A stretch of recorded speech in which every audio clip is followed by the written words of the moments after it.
Good morning and welcome, everyone. So glad to see you here.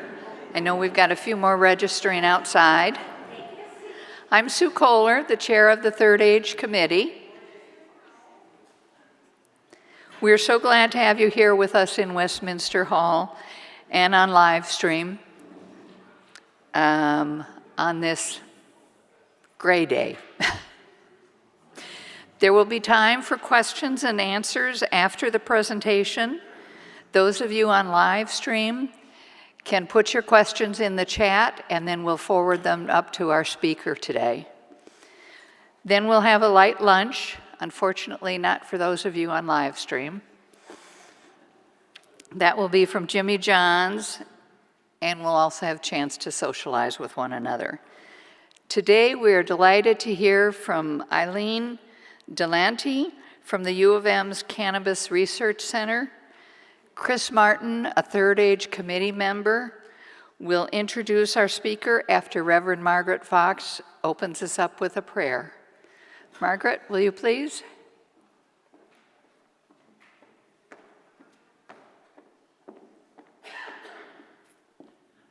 Thank you, Sue. It is good to be together. If you were here for last month's Third Age, when we had the League of Women Voters here, I pulled out the PCUSA Book of Common Worship and opened up to a dedicated prayer for the time of an election. Unsurprisingly, we actually don't have a dedicated prayer for learning about cannabis, right? That isn't normally a topic that we do in church, but I am actually so grateful that this idea came from the Third Age Committee and that Eileen is here to share with us. This is a really important topic. So I'm grateful for that, and I will come up with a prayer of my own. Let us pray. Gracious and loving God, we give you thanks for opportunities to come together and to learn.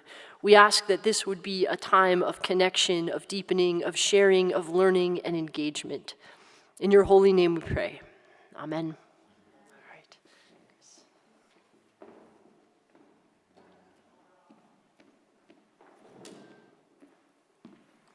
Good morning, everybody. So when this idea came up, it was just fascinating to me, and our environment is changing so quickly.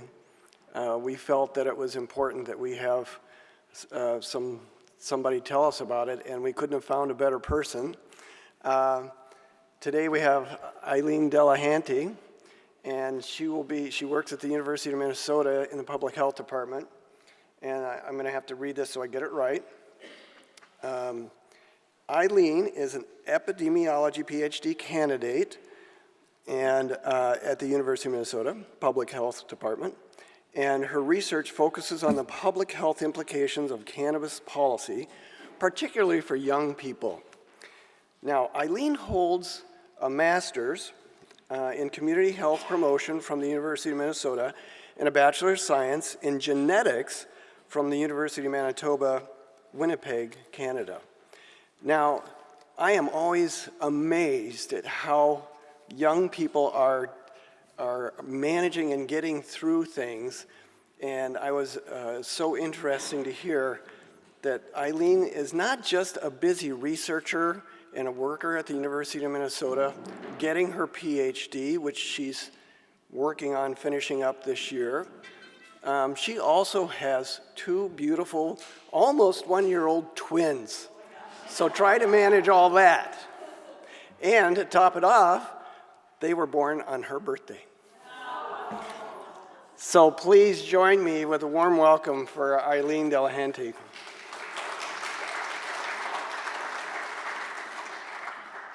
Good morning, everybody. Can people hear me okay? Am I too loud? Am I too quiet? It's okay? Okay, fabulous. If it gets too quiet, just please let me know. So today we're going to be talking about cannabis. What is it and how can it affect your health? Cannabis is a really hot topic these days, right? People have probably seen it in the news. You see it all over the radio. You probably see it in stores these days too. I'm a researcher with the Cannabis Research Center. So we're going to keep the research hat on. We're going to talk about what we know and what we don't know when it comes to research of cannabis. So like I said, we're going to talk about what is cannabis, right? Cannabis looks different now than it did 20 years ago, even 50 years ago. What are the types of cannabis products that we see, and what is legal and not legal here in Minnesota? And this is going to be changing over the next few years. We'll also talk about how cannabis affects your health. What are the effects, and what's known and not known about using cannabis? I'll talk a little bit about the research that we're doing at the Cannabis Research Center at the University of Minnesota, and then I hope we have plenty of time at the end for questions and a discussion. So, what's cannabis? Let's take a step back and really start at the beginning. It's a plant that's native to Asia. There are 3 different species of the cannabis plant that are widely known. And there are different parts of the cannabis plant that you can use. You can use the stalk of the cannabis plant for fibers and textiles. A lot of people are probably familiar with like hemp fibers or hemp-based rope. That's from the cannabis plant stalk. You can also use the seeds from the cannabis plant and make oils. And a lot of times if you buy like lotions or something, it'll say that it has, derived from hemp or cannabis. And that's from the seeds. And then you have the flowers. And the flowers is what people use to that causes intoxication, right? The flowers is what people use to smoke or eat or drink, and this is used for medicinal, recreational, or sacramental purposes. And for this presentation, we're gonna really talk about the flowers. We're gonna kind of scoot the fibers and textiles to our egg partners and really talk about the flowers and the intoxication of cannabis. So I've been talking about cannabis. There are so many words for cannabis. Cannabis, as I said before, is the genus of the plant. It is the broad name for all of the different plants that are under this genus. And this is the word that researchers most often use. A lot of you probably are also familiar with the term marijuana. Marijuana is the part of the cannabis plant or a subspecies of the cannabis plant that people use to get high. The federal government still uses the word marijuana when they're talking about it, but there's some talk that there are some racist and underpinnings with the word marijuana, and so research has really started to focus on using the word cannabis instead, but put a little caveat that some community members and some communities still prefer that term. So cannabis is the kind of umbrella term for all these different types of plants. When people use the word marijuana, they're generally talking about cannabis plants that will get you high or intoxicated, and then there are so many slang terms. Weed, grass, herb, pot, you name it. These are always changing, and I bet we could ask the young folks around for the newest terms that are available. When I talk about cannabis, I'm using the words non-medical, adult use cannabis. It's a mouthful, but I'm a researcher, right? And we want to be really specific in the language that we use. So non-medical is distinguishing it from medical cannabis. Medical cannabis is something that is available here in Minnesota, and it is an entirely different beast than adult use non-medical cannabis. So this presentation is really going to focus on non-medical cannabis. So this is cannabis that you can't go get from a prescription. This is cannabis that you would get from a store here in Minnesota. Adult use, we use that term because this is cannabis that is not legal for people under 21 to use. If you go to a store, you should not be able to purchase this type of cannabis underage. All of this is to say, a lot of times people use the word recreational marijuana. You probably have heard this in the news. That's the same thing. But when I talk about it, I call it non-medical adult use cannabis. So what is in cannabis? The primary thing that people think about when they think about cannabis are cannabinoids. So there is the delta-9 tetrahydrocannabinol. Delta 9 THC is what people call this. So a lot of people have probably heard about THC. This is intoxicating. This is what will get people high, is if you use or ingest THC, you'll have a variety of effects. There's also another really popular cannabinoid that's called cannabidiol, also known as CBD. So CBD is what you often see on like lotions or different types of products like creams, and this is not intoxicating. If you use CBD, that will not get you high in the same way that THC gets you high.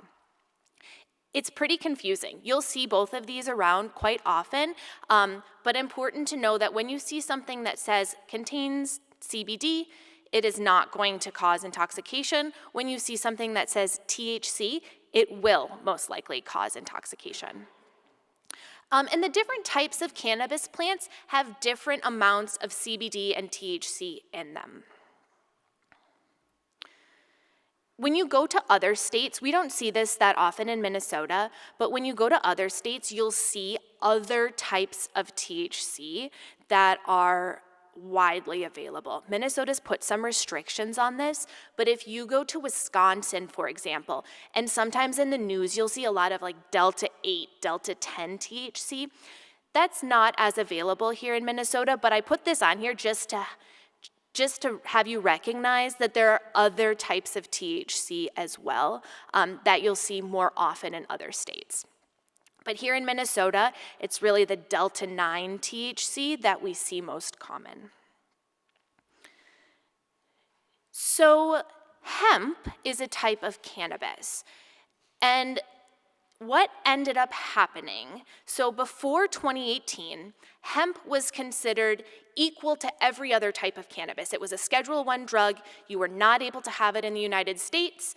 You couldn't grow it, you couldn't use it, you couldn't sell it. In the 2018 federal farm bill, they removed hemp as a Schedule I drug. And what ended up, and in this, they defined hemp very specifically and importantly as having no more than less than 0.3% Delta 9 THC. I mean, this is wordy, but it's really important. So hemp has a very, very low amount of THC in it by definition. And they said, you can use this hemp for agriculture purposes, you can use it for fiber, that's okay, but we don't want people to use it for intoxication. And so they distinguished hemp from other types of cannabis. Important to note that it still has a low amount of THC in it. And what ended up happening inadvertently is that manufacturers realized that you could take this small amount of hemp, or small amount of THC that's found in hemp, and you can concentrate it. So you can take a whole bunch of hemp, concentrate the THC from it, and add it to things that will cause intoxication.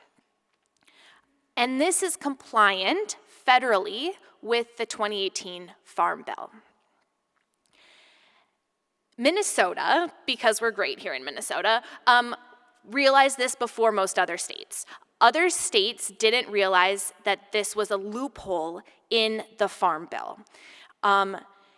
And you would see these products that had THC in them that weren't from regular cannabis, but from the hemp cannabis that were around stores in Minnesota.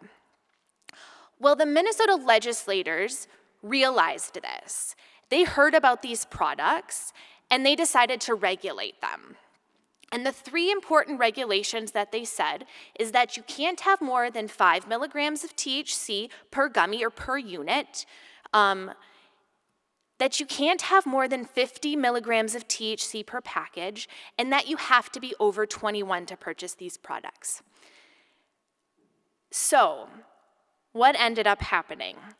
Well, it set off a media frenzy. I don't know if you all remember this from 2022, but there was this Minnesota's legalized cannabis, and the Republicans didn't know what they were signing, and Minnesota's legalized cannabis, and nobody really knew. These are just different articles that I pulled from the internet at this time. We sort of did it accidentally. Here's what you need to know. It was in the Star Tribune, it was Washington Post, right? Fox News had it, Politico. It was really national attention of what happened in Minnesota. And it's strange because what we ended up doing is that in regulating the products that were already legal, we codified its legalization. So we said now, these are products that are legal in the state, and we have some safeguards on it because of that. However, they put very little regulation on it. Besides those three things, saying the amount per serving size, the amount per package, and that you had to be 21, they didn't say anything else. They didn't say where these products can be sold. They didn't say, you didn't have to have a license to sell it. You could find it basically anywhere in Minnesota. There were no checks to make sure that these products were selling, right, true products, and very little oversight. This is a picture that one of my colleagues took. This is here in Minnesota, and you can see the Diet Coke and the LaCroix and the Red Bull with the THC drinks, right? And this is at a hardware store. And this hardware store doesn't sell alcohol, it doesn't sell tobacco, but it sells these THC drinks. And then, get this, so like right next to the cooler is a little bunny that you can pet. So I say all of this because there are very few regulations at this time on these products, and they were widely available in a variety of stores. Oh, this is a hardware store. Yeah, that's primarily what they sell is hardware tools. Yeah. These are some of the products that were made here in Minnesota. These are all legal products in the state right now. So when I talk about gummies, you can see in that far corner, this is what they look like when you open up a package and you want to consume this product. You have your Skoal Minnesota Vikings cannabis. You have my North Gummies, Hibernate from Minnesota. I mean, right, these products are widely available.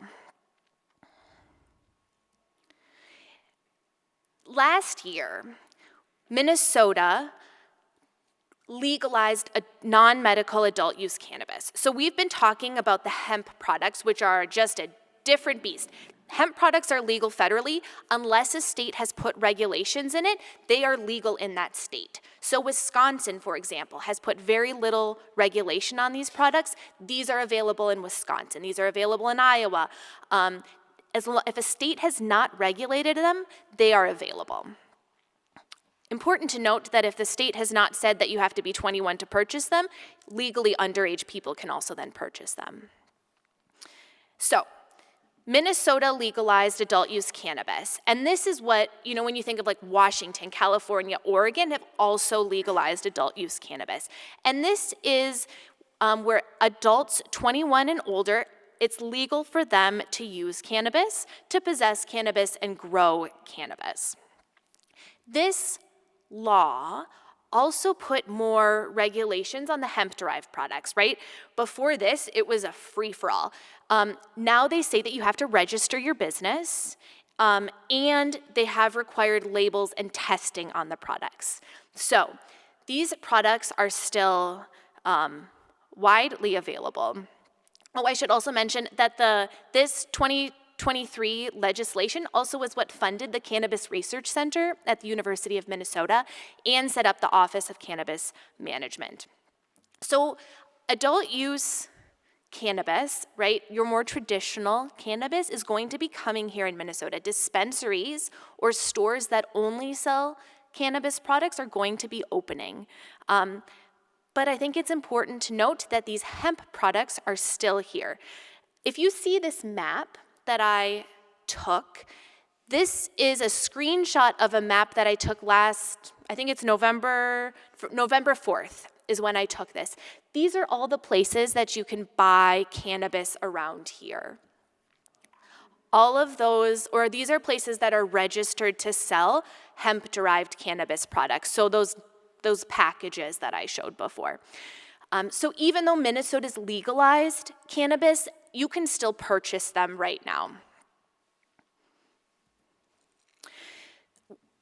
Yeah.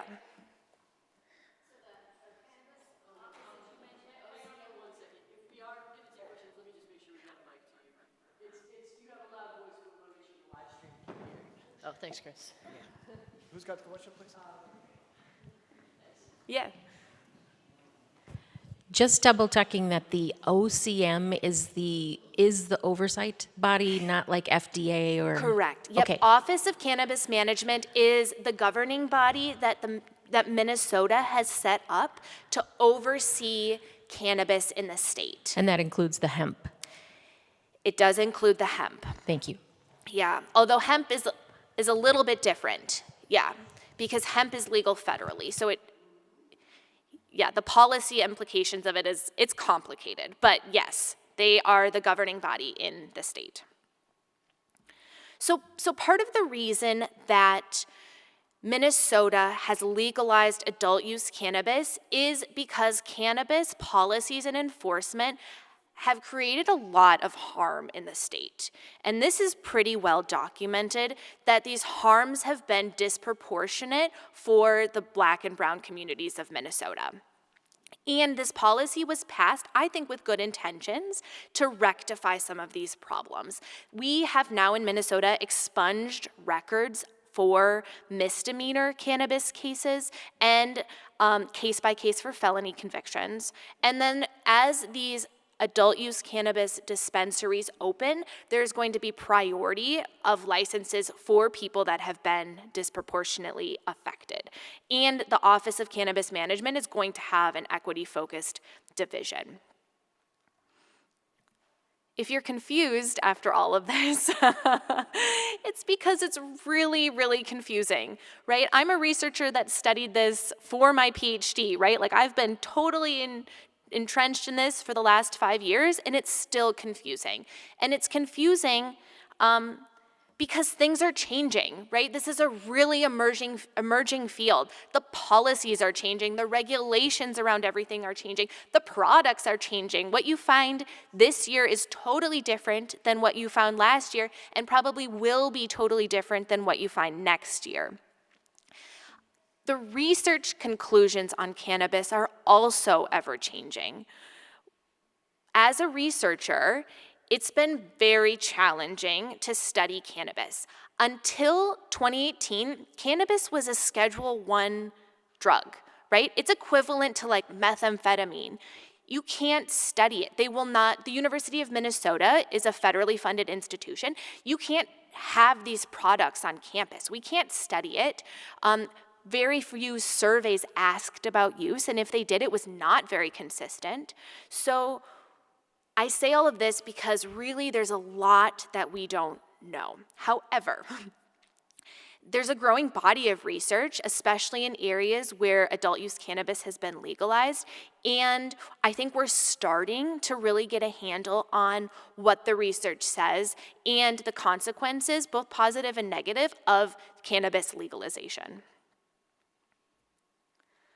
So people always ask me, like, what if you use cannabis? Like, what happens? And like, how does it affect different outcomes? And so I put this slide together because these are the questions that I get most often from people that are interested in cannabis legalization. So Minnesota has legalized cannabis, and dispensaries are going to be coming probably early 2025. So in the next few months, we'll start to see dispensaries available in Minnesota. And what we see in other states that have opened up dispensaries is this. So when we look at cannabis use, when a state legalizes cannabis, people start to use cannabis more. We generally see that across the board. Except, and I find this very interesting, is that people under 18 generally don't seem to use as much. So we see cannabis use for all other ages goes up when cannabis is legalized, but not necessarily for kids, which is a good thing, by the way, right? We don't want to see cannabis use go up among kids. When we look at traffic crashes, so a lot of people are interested in, like, once cannabis is legalized, what do we see for traffic crashes and DUIs? And really, we haven't seen much consistent. So there are some studies that show an increase, but others don't. So more research is needed.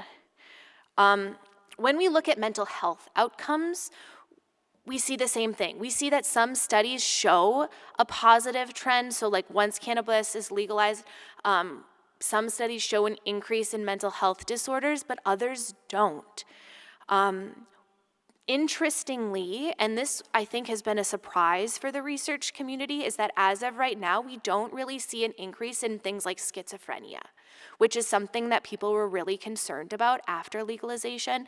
And it also doesn't seem like the suicide rate increases after legalization.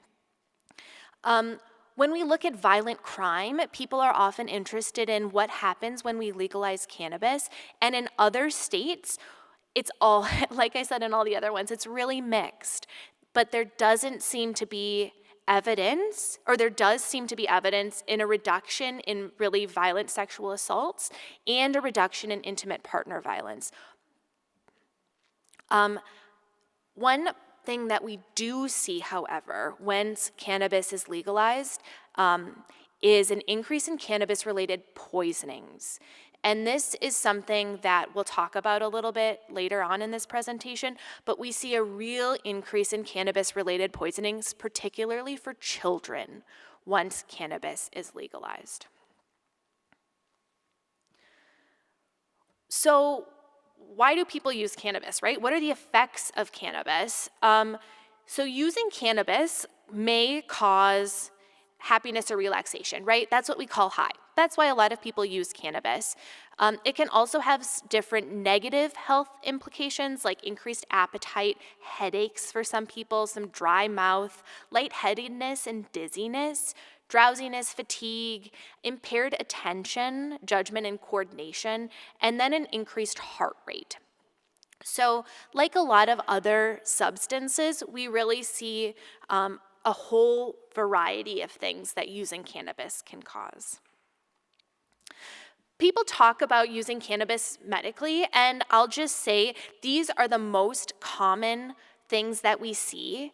I am a researcher, right? So when people say they're using cannabis medically, like what does the research tell us about this, right? So people say that they use cannabis for glaucoma, and it does seem that it reduces eye pressure, but that the effects of that wears off pretty quickly. Cannabis does seem to have a real benefit for people that are undergoing chemotherapy in reducing nausea. And this is a prescribed drug that you can now get that is essentially THC that does seem to reduce nausea and vomiting for people that are undergoing chemotherapy. Pain, when we look at pain, there does seem to be a reduction of pain, especially for people with diabetes or HIV. Seizures, a lot of people hear about using cannabis for seizures, and the data is really still out here. It's not clear that it's effective at reducing seizures. Spasticity, particularly for people with MS, there does seem to be some evidence that shows that it will reduce that. And then for people with some types of sleep conditions, it may be effective at improving sleep. However, I think it's very important for people to take this information and use it with caution, because we do not know how cannabis interacts with a variety of medication, right? It seems to be that there is some interaction with alcohol, also with a whole host of different types of medications, some of which are very commonly used. It's really recommended not to use cannabis with anesthesia, that it can have a pretty dramatic effect on using cannabis with anesthesia, and that for people that are predisposed or have a mood disorder like bipolar disorder or already diagnosed with schizophrenia, it can really worsen symptoms there. We did a study, and I'll talk about this a little bit, at the Minnesota State Fair. The University of Minnesota has a booth at the Minnesota State Fair, and we surveyed respondents on why they use cannabis. And this is what we found. When we asked people why they used cannabis, most people were doing it recreationally with friends. Plenty of people did it by themselves, about 40% used it as a sleep aid, 40% anxiety, 30% pain relief, and then there was a small group of people that used it for other reasons.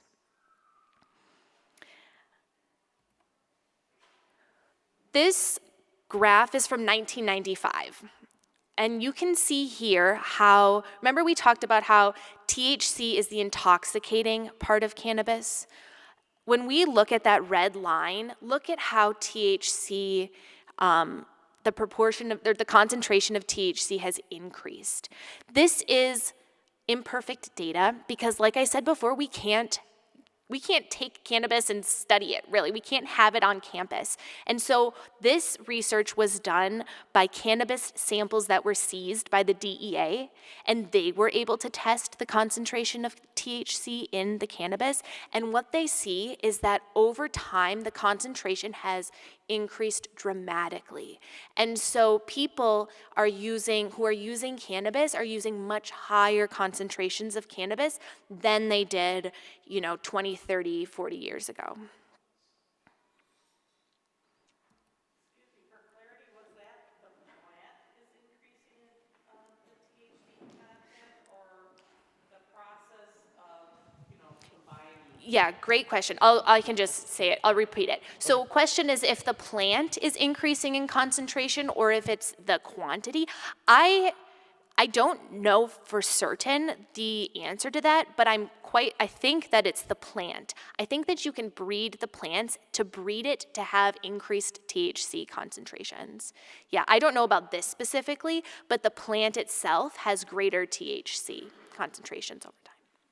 Good question. It also means, right, that when people are using cannabis, that the THC concentration is much higher now than it was previously. And the health effects of that, we really don't know yet. In Minnesota right now, we are a very strange state because eating or drinking, so ingesting THC is much more available than inhaling THC. There are two primary ways to use THC is inhaling. This is what most people think about when they think about using cannabis. And when you inhale THC, you get the effect in seconds. It comes very quickly. It goes straight to the bloodstream, and you start to feel the effects very quickly. When you eat or drink cannabis, and this is what Minnesota currently has more available, it takes a much longer time to feel the effects. So sometimes it can take an hour or more to start to feel the effects. When you eat cannabis, the THC is processed first through the liver, and it's converted into a stronger form of THC and then travels to the bloodstream. And what ends up happening because of this is that people end up using more than they want. They think that they're not feeling any effect because it takes a long time, and let's say they've waited a half an hour, they say, oh my goodness, I'm not feeling anything, I'm just gonna take one more. And then it all comes very quickly. So public health messaging, I'm a public health person, is that we don't really understand the effects of this relatively high-dose cannabis. The hemp-derived cannabis, we don't really know, are there other contaminants in these products? We don't really know if what they're saying on the products is correct. These are products that I showed that we'll talk about are pretty well used. Like, people are using these products, but we don't really understand them very well. And so the public health messaging is, if you're gonna use it, be careful. Start with a very, very low dose and then wait and don't drive after, right? This is like similar to all the other public health messaging that we give for other substances. It's also really important to store these products safely. I was at a family gathering, I think over, maybe 6 months ago or so, and my aunt decided to bring her cannabis to the family. I have 2 small babies, and there were a whole host of other young children around, and the cannabis gummies are sitting on my parents' coffee table. And I'm a cannabis researcher, and my aunt and my family, I would say, are very well informed about cannabis, and I just about lost it on my aunt. Like, Mary Beth, put these away and treat these as medicine. And so really when I talk to people, I think it's very easy to think that these are, that they're not that harmful. And maybe for adults, that's true. But we certainly don't want kids to get around these products. So treat it as medicine, store it safely, and keep it away from kids. So the Cannabis Research Center was founded and funded through the Minnesota legislature, and I thought it would be interesting for the last, maybe 5 or 6 minutes that we have before Q&A to talk about some of the research that we have been doing on cannabis here in Minnesota. So this is part of my dissertation. So I did a study looking at how available are these products to underage people. And we hired people that look like they're under 21, but are actually over 21, so that it's a legal purchase. And we went out to try to see if they would sell these products to our underage buyers. They did not bring identification, and these are people that really look young. And the sales rate to our underage buyer was 56%. So over half of our young people were able to purchase these products. I broke it down by the type of store, and we saw that the hemp stores did the worst, right? The places that sell hemp, they did worse than everybody else. The liquor stores is what actually did the best. And maybe that's because they're used to having compliance checks, who knows? But this is something that we've really been talking about nationally and giving presentations about nationally, because this is a very high rate. Yeah, it's very high. And so we did a similar study in Colorado and in California just to see if underage people could go into the store. And these are on licensed dispensary. These are not hemp products. This is a little bit different on licensed dispensaries. When we did it in California, not a single one of our underage buyers could even get into the store. 0% sales rate.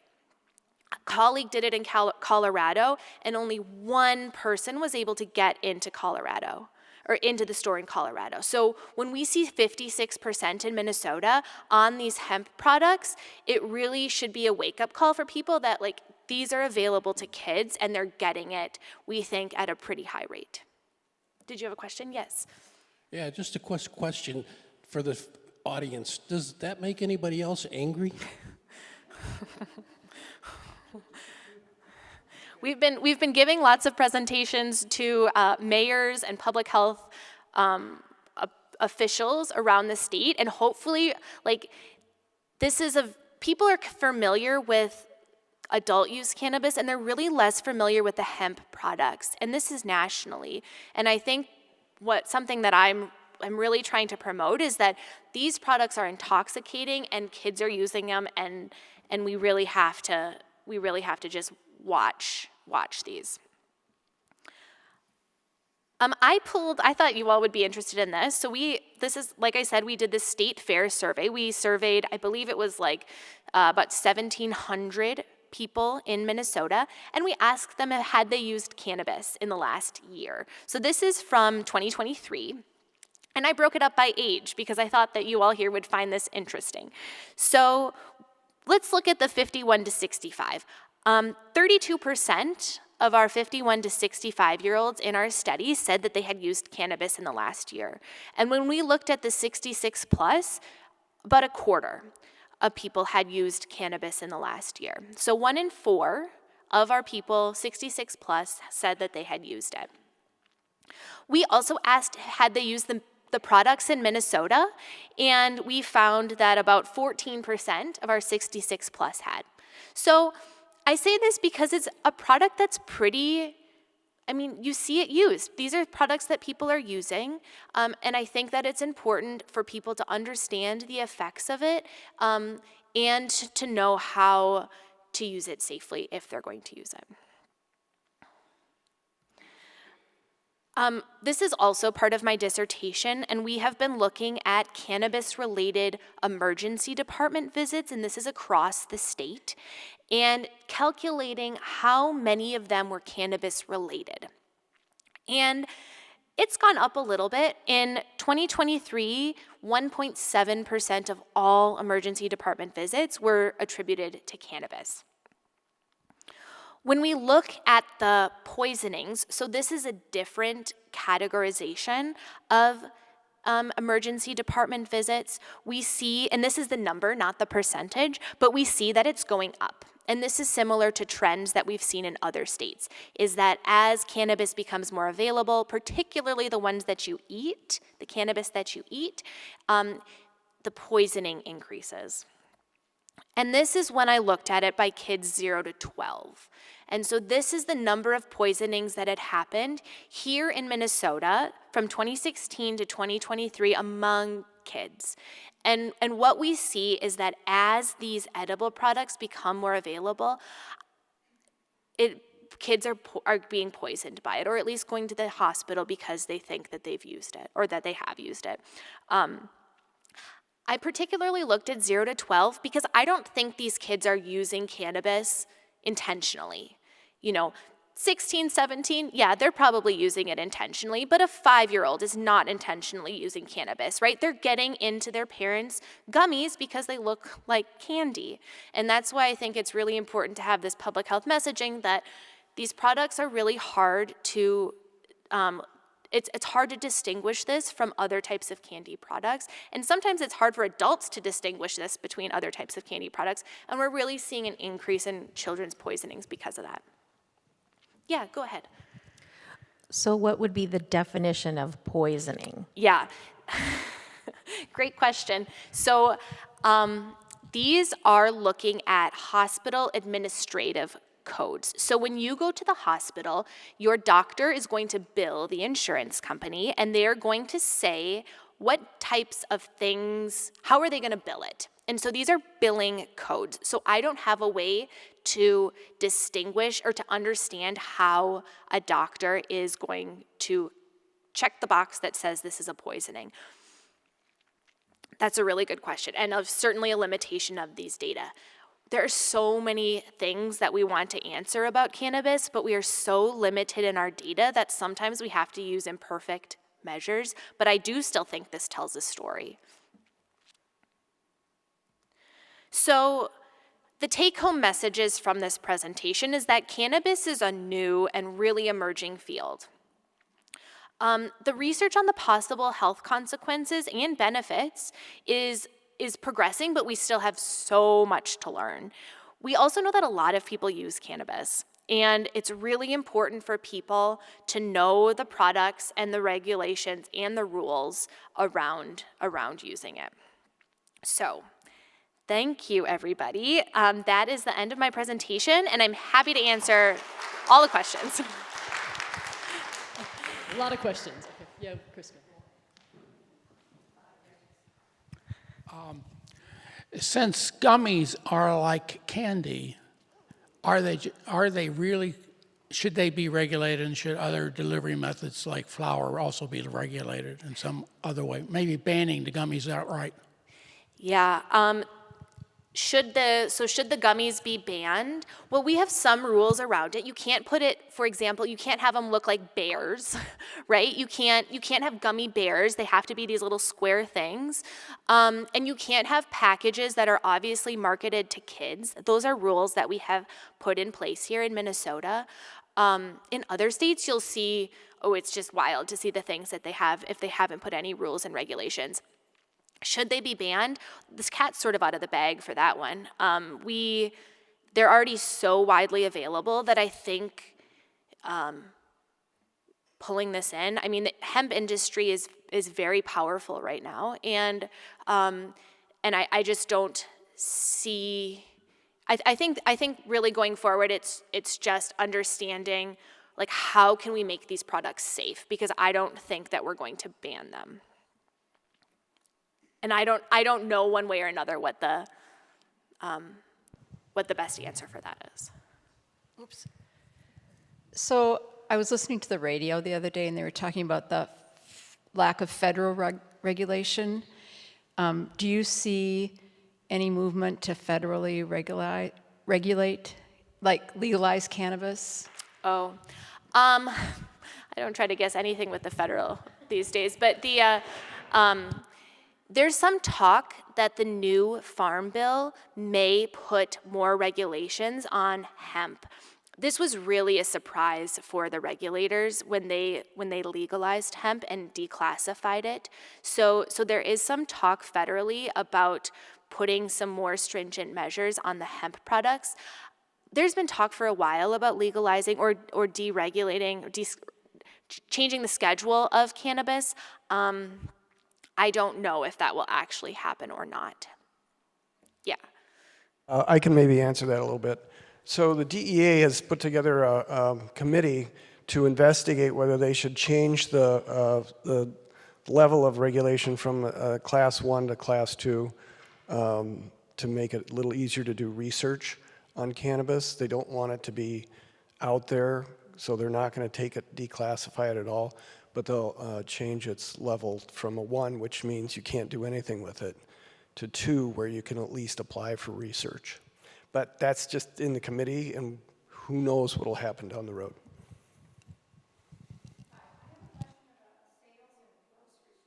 Sure.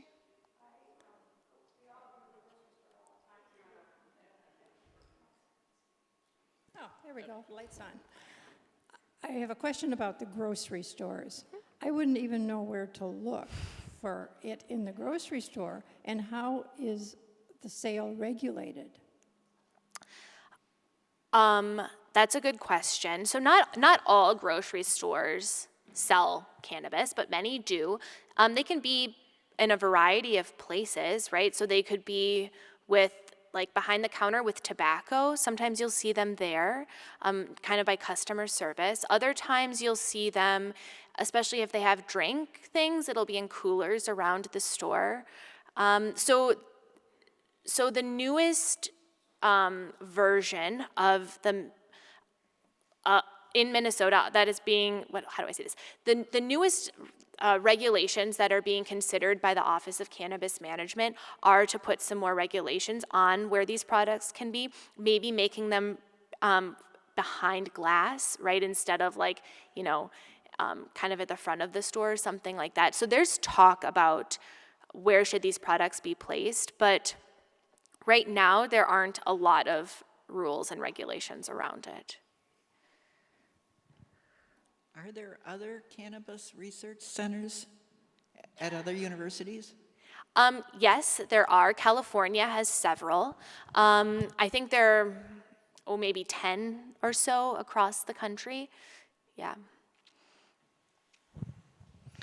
When I think back on the picture you had of the map with all the blue dots where it was available, and then it said that the dispensaries aren't going to be till 2025, but then on another page where you did the survey, you had dispensaries as one of the line items that was the worst culprit for dispersing. Can you help understand that, please? Yeah, Thank you. Great question. So we don't really, so there are stores here in Minnesota that basically only sell these hemp-derived cannabis products. They don't really sell anything else. So you have a grocery store that primarily sells food and like maybe has these to the side, but there are some stores that are only selling these THC hemp-derived products.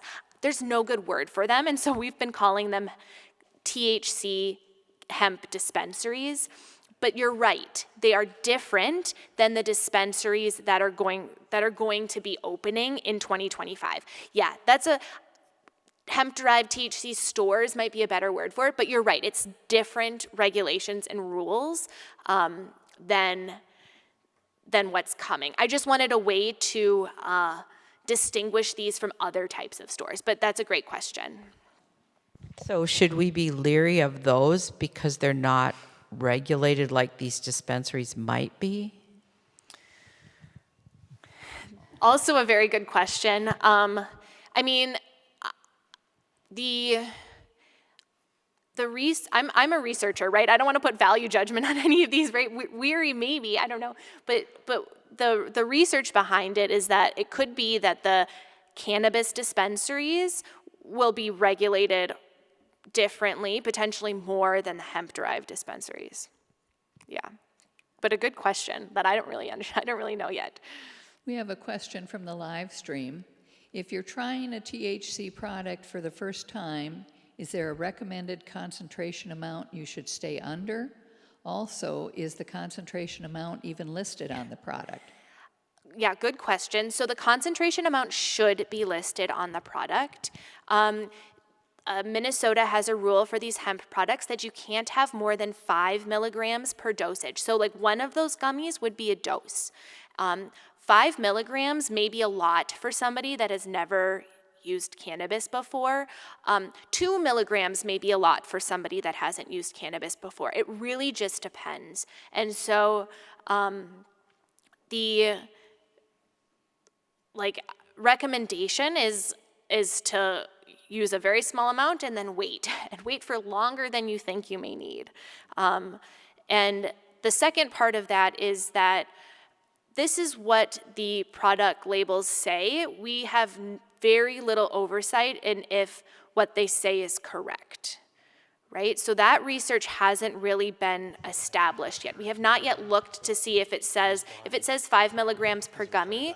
I believe the industry or the people that are making these products are careful in what they do, but there doesn't seem to be a lot of oversight or regulation in that. So that's another thing to consider. Yes. Has there been any research? Has the legalization affected the illegal selling of hemp or THC? And the other question is, there must be money in it, apparently, because one of the advertisements I get is from the former governor of Minnesota to buy THC products. Yes. But the main question is have they noticed any change in the illegal sale? Yeah, that's a good question. I don't know the research for that offhand, so I don't want to misspeak on that. But I bet you see mixed results, which is the answer for everything, right? I bet there are some studies that show that yes, it has decreased, and others that it hasn't. But I don't know the answer to that. Oh, there's certainly a profit behind it. I think that So the hemp drinks are widely available in breweries right now, and I know this is not research, but I saw a media article that said that these drinks are outpacing alcohol in some of the breweries, and this is where a lot of their money is right now. So I don't think that these products in that way are going to be going away. Mm-hmm. We here in Minnesota tend to see the world from Minnesota and the U.S., but when you read the medical literature, you also have to look at the bottom line to see where the studies were actually done, and I'm sure that other countries like Canada and Europe have experience with this.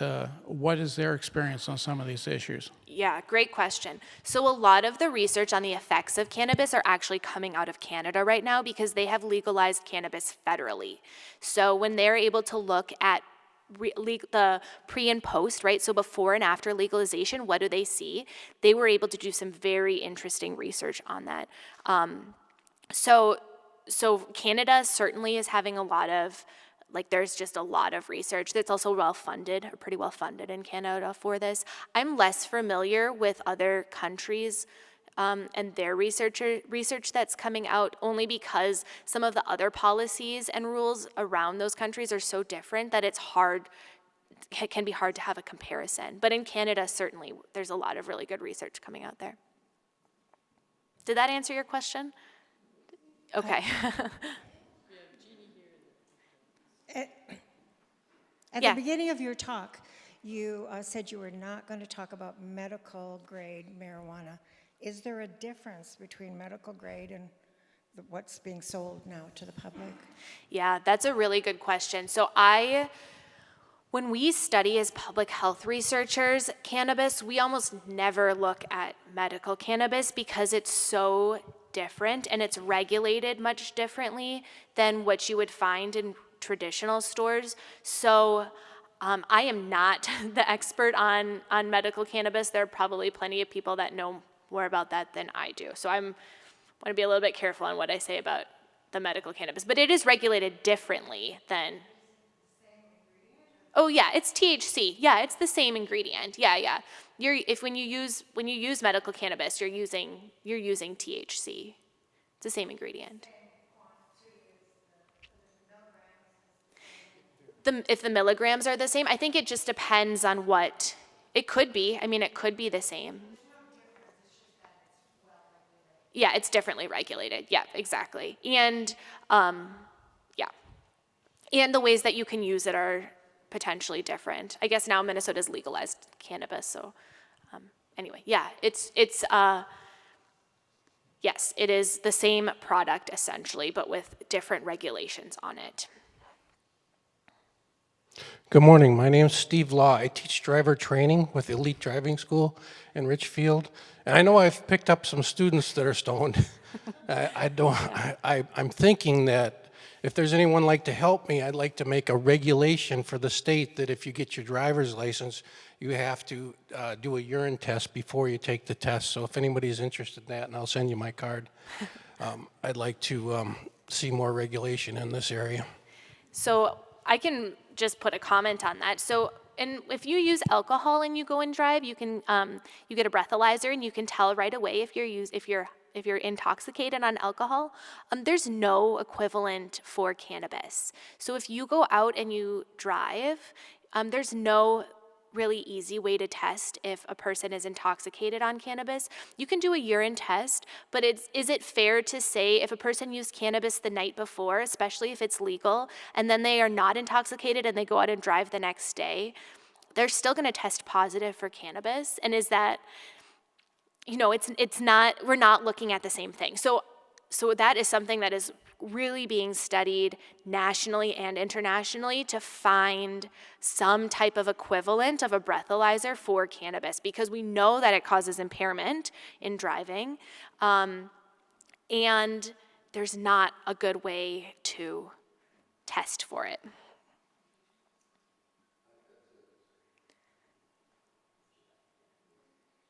Yes, I had actually a couple questions. One was, with respect to the data around presentation at the hospitals for poisonings, there was the data looked at if there were, after legalization, one would think that there would be less of a reluctance to present in the hospitals. Does your data have that in there in any way represented in there? Yeah, you should be on my dissertation committee because this is what they're interested in too.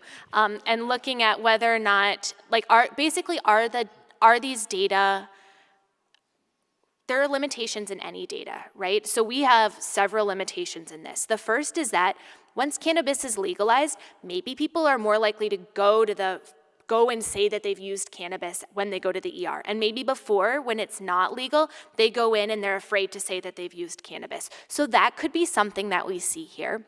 It also could be that that physicians are thinking about cannabis more once it's legalized, right? And so that they're more likely to put that this was a cannabis-involved poisoning, and maybe before that, they didn't even think about cannabis and they thought it was something else. So you're right that that these data might actually be showing that trend.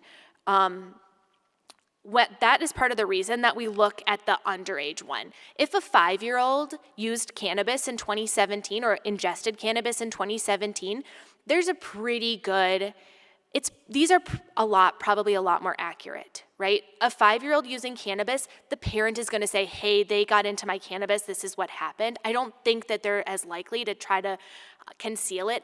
And my guess is that the physician is more likely to report it as a cannabis visit. So that's why we can look at some of these data to see kind of over time. This is something that we probably see at least written down or how they're talking about it pretty similar over time. Whereas when we look at total number, you're right. If we have an adult that had a cannabis poisoning in 2017, are they willing to tell the physician that it was cannabis involved? We don't know. You know, that's just a limitation in our data. And the second question is, do you have some more information about the potential toxic effects and what the toxicity, how the toxicity compares with other substances like alcohol? Yeah, that's a great question. I don't know that.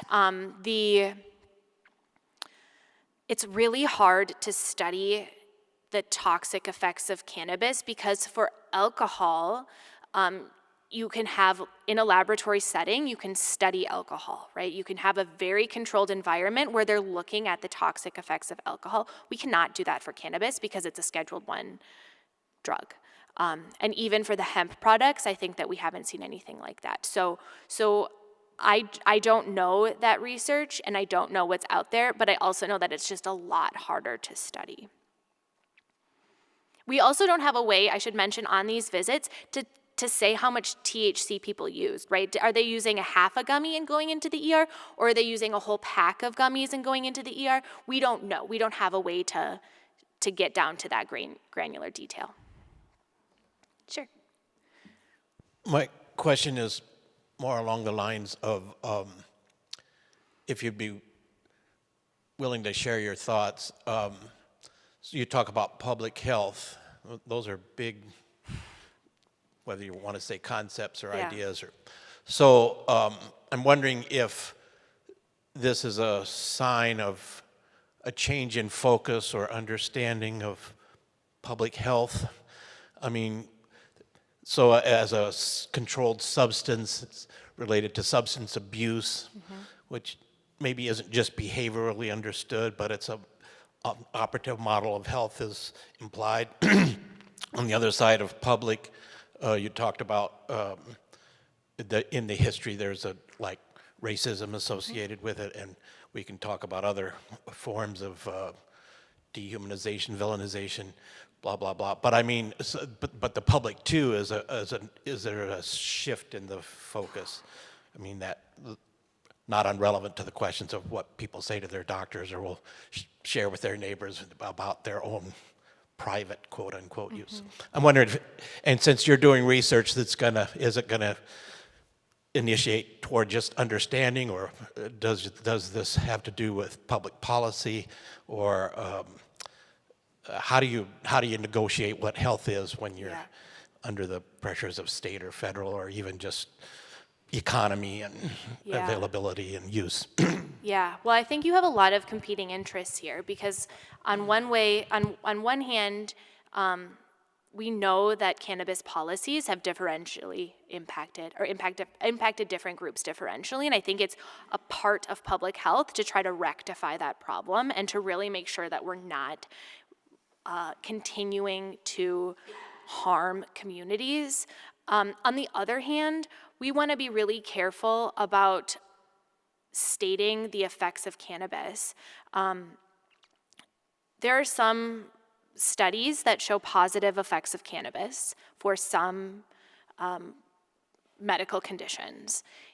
And I think that's important. I don't think we want to discount that and say, like, you know, having this sort of like hardline approach, it does not seem to be the right answer. But I don't think we want to overstate those either. And I think we want to be very careful on talking about the public health positive and negative consequences of cannabis, and then making sure that people understand that that there are positive and negative consequences of it, and that we're trying to balance the public policy, the economic benefits for people, and health benefits all together, and like the kind of under an equity lens, right? Yeah, it's very complicated, and I think that as research comes and as we're doing more research, we'll know about that more. Yes. I have two questions, one from online, and that is, should you stay away from THC if you have certain medical conditions, or do we just not have enough information on this? I would talk to your doctor. That's probably the right answer. Should you stay away from THC with certain medical conditions? Well, I think depending on the medical condition, there's possible interactions with other medicine, and potentially medical conditions can cannabis use can exacerbate different medical conditions, especially like mood conditions, depression, anxiety, bipolar disorder, things like that. I think the best answer is to talk to your doctor and hopefully have a frank conversation and understand for your own personal, for yourself, what the best option is. Okay, and for my question, what's the difference between Delta 9, Delta 8, and Delta 10? Yeah, great question. Hang on, I think I put a slide at the end. Oh no, we can go back to this one. So Delta 9 THC is the THC that's found most in the highest concentrations among the THC cannabinoids in the cannabis plant. That was a long-winded way to say that it is the most common type of THC in the cannabis plant. Delta 8 is found in tiny quantities, but what you can do is you can synthesize Delta 8 from CBD. So you can take CBD and you can synthesize it into Delta 8 THC, and this causes intoxication. You can do similar things with all the other types of THC cannabinoids that are in this. Some of them are naturally occurring and some are not, but generally the ones that are naturally occurring, except for Delta 9, are found in very small quantities, and it would not be economical to take cannabis and concentrate Delta 8. So almost all of the Delta 8 that you see is going to be from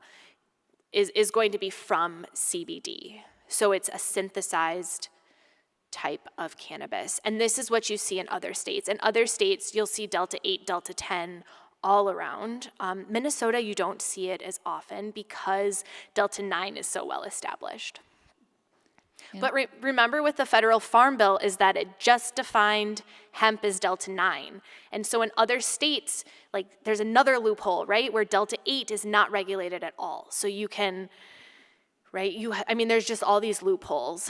And that's where when we talk about, coming back to the farm bill and maybe starting to close some of those loopholes. Yeah, similar to Delta 8. So Delta 10 THC would be a different cannabinoid than Delta 9 THC, and I believe it's found in very, very low levels in the cannabis plant, and so what they do is they can take CBD and synthesize Delta 10 THC. Yeah. I have another question from online. Sure.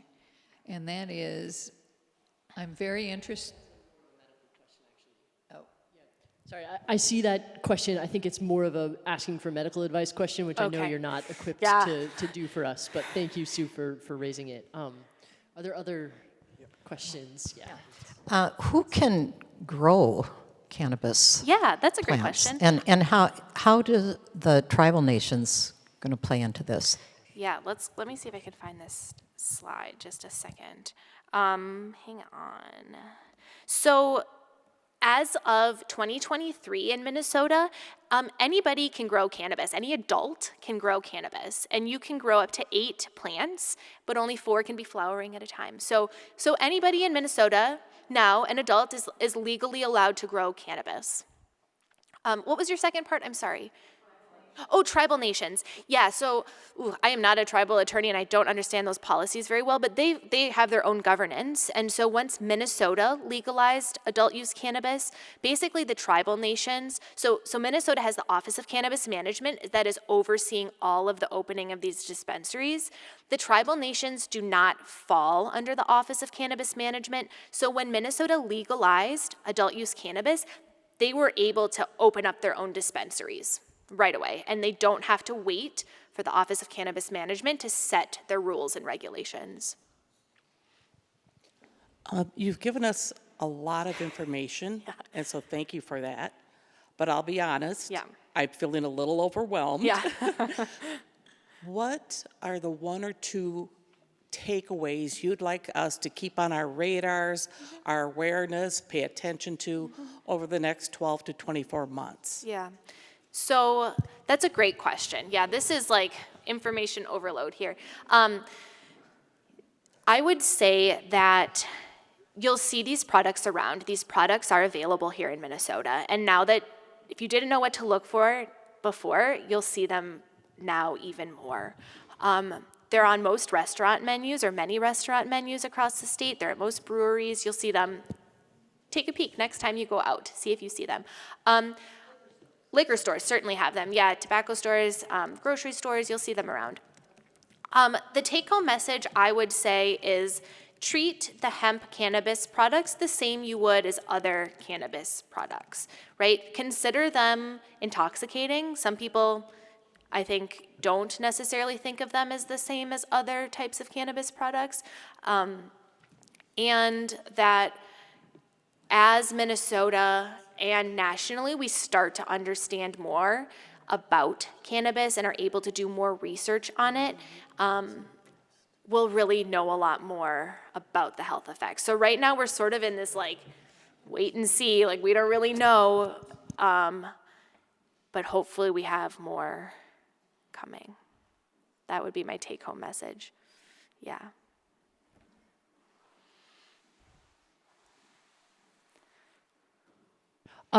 Eileen, thank you so much for this. This is just such an informative presentation.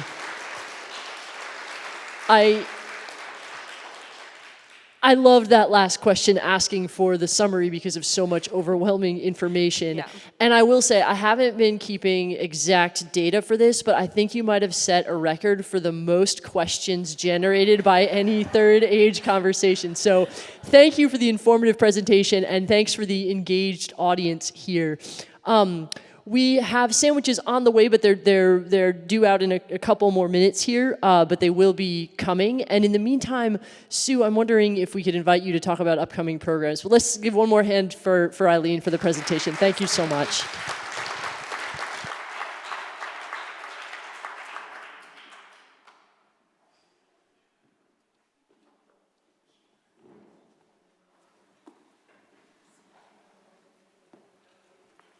Eileen, once again, that was very interesting. And boy, we've got a full room now. Oh, wonderful. Upcoming third age program, we will have nothing in December due to Advent. January 8th, we have Living with the End in Mind with Kathy Werzer. She is an NPR morning host, and she will speak about keeping the end in mind while living.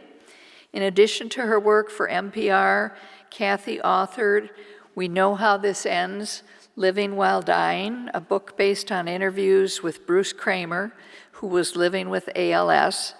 She will also include some observations regarding well-intended but unhelpful comments for those living with loss. And I do want to put in another plug to ask you to please register for our forums on Realm. It helps us to estimate how much food to order and helps keep the cost down. If for some reason you can't register on Realm, you can just contact me and I'll take care of it for you. So Margaret, will you say a prayer until our food comes? Make it a long one.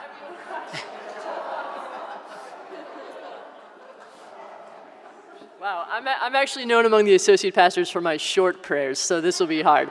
What I will do is I will say a blessing for our lunch, and then we can have a time of conversation around our tables, because I'm sure this has sparked a lot of interesting ideas. So let's pray, and then we can have some conversation. We'll let you know when the food's here. Let's pray.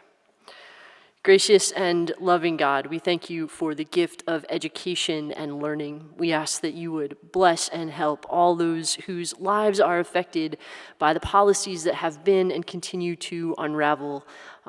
We ask that you would help us to learn and to grow and to keep those affected safe from harm. We ask now that you would bless the food that is before us. We give thanks for those who have prepared the sandwiches and are bringing them here. And we ask especially that you would provide for a time of robust and engaging conversation and connection among this group. We thank you for Eileen, for her work, and for her presentation. In your holy name we pray. Amen.